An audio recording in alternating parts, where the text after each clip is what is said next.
equal pay for equal work laws are a source of apartheid. You know, the basic source of apartheid in South Africa was the insistence by trade unions on equal pay for equal work.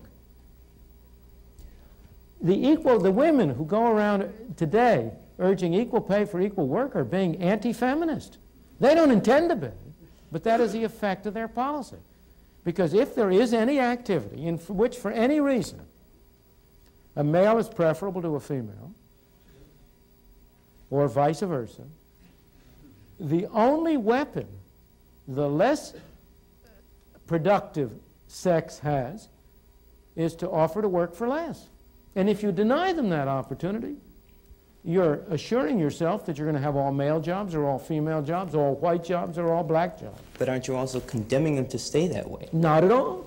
Not at all. The typical course, if you go back to American history, by taking these low-paid jobs, a great many people, not all, but a great many people were able to develop skills and activities, accumulate a little skill, a little capital, a little knowledge, improve their lot, become advance in the stage, get to a higher level of productivity, and get a higher income. That's been the typical way up the ladder for most of the people who came in here. It was a way up the ladder for my parents, for your parents or grandparents or great-grandparents, I don't know which. And that's the way in which, unfortunately, there's no way in which you can immediately propel people to the top of the ladder.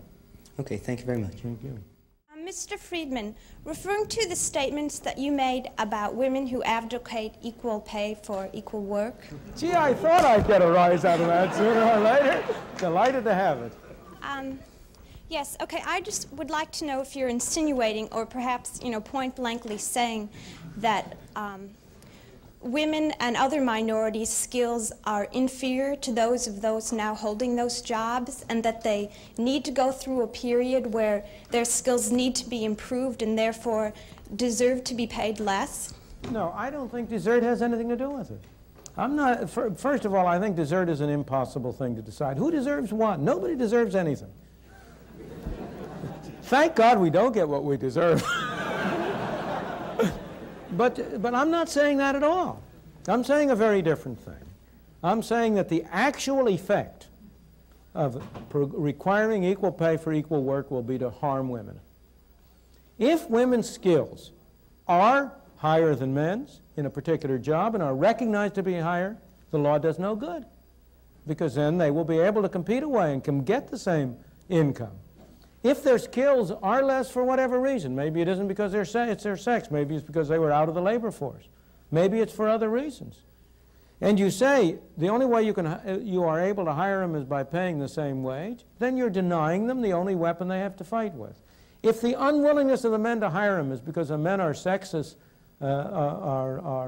what's the phrase, racist, sexist pigs or whatever, if that's the only reason they want to hire them, nonetheless, you want to make it costly to them to exercise their prejudice.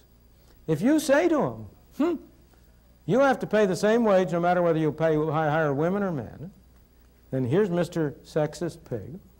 It doesn't cost him anything to hire men instead of women.